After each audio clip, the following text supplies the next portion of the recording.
Hey y'all, it's Lucy Sims. Welcome back to the Lucy Y podcast. Today is Monday, September 22nd, 1:06 p.m., and we're doing stuff completely different today. I'm in a location I've never recorded in, and we are talking about something I've never done before. This isn't a crime podcast, if you know. I usually just talk, and I don't know where I'm going, but you know, I think this will be cathartic to me as well as what I usually do. So, this is just fun. I think it's good to look at things from different perspectives. And so, that is that statement is what inspired this podcast today. You all know I like to make art. I don't like to steal it. So I googled, the biggest art theft in history, and it happens to be in America. The Isabella Stewart Gardner Museum heist. You all should look into it. This is not a history podcast yet. Maybe I will be. I do not know where this is going every episode. That's kind of why it's called Lucy Why, because why am I doing this? To learn more about this, to think about other perspectives. But I actually got someone sent in this manifesto. Okay, well, I can't lie to you. I made it up, but let's act like this person sent it in. Okay, so yeah, I'm about to read something that is from the perspective of the thief of the biggest art heist in the world. Okay, are you all listen? Don't listen. I don't really care, but I'm gonna read it. Okay, I'm gonna try to talk lower and softer. We'll see if I can. Okay.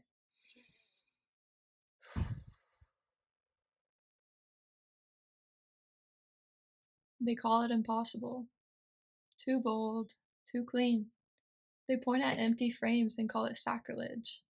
But listen, the world is full of windows, and some of us know how to walk through them without shattering the glass.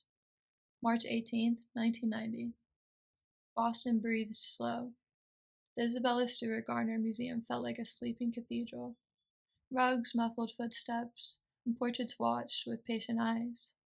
We walked through that front door wearing faces the city trusts. A badge, a calm voice, the kind of authority that makes people hand over their keys without thinking twice. We didn't come in like a storm. We came in like a promise.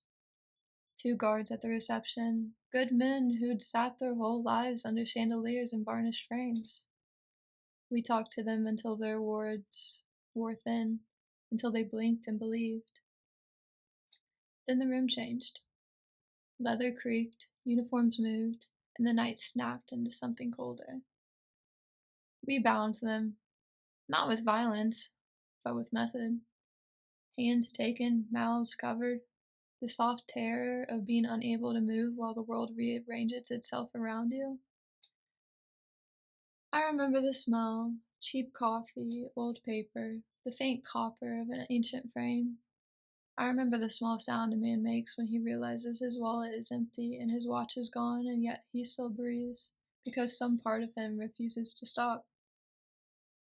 81 minutes. No gunfire. No dramatic chase. The silence is the hardest part, like stealing a chord out of a song and leaving the rest to hang awkwardly. We lifted canvases and sketches, slid frames from their hooks. A Rembrandt, dark and stubborn, came loose like a secret. A Vermeer, rare and clean, vanished into the folds of a coat. Degas' drawings were folded and tucked as if saving scraps for later. A Manet that had been seen 100 mornings never saw this one. You call it cruelty. I call it a lesson. People hoard beauty behind locks and glass as if possession sanctifies value. We proved possession is porous. Do you want gritty truth? Here it is. Plain and unromantic.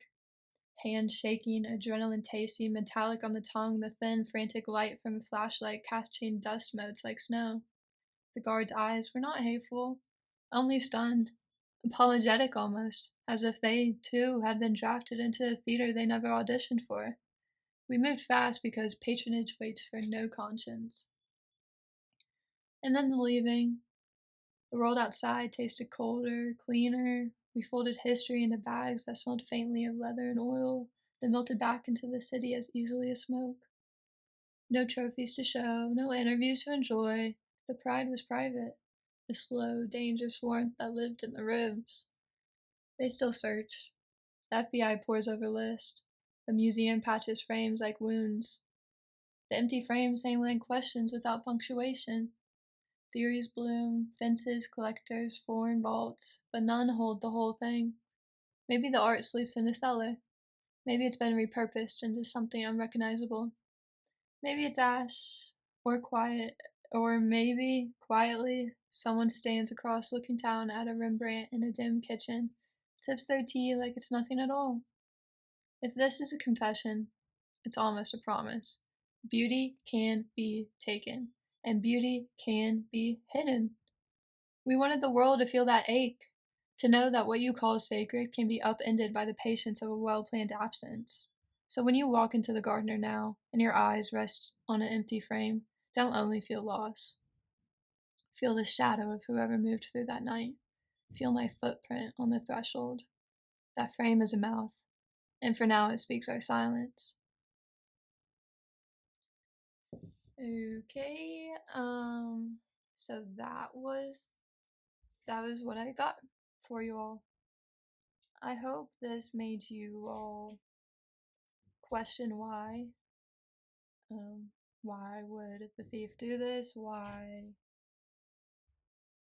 did I make that up and why am I reading it? The questions are endless.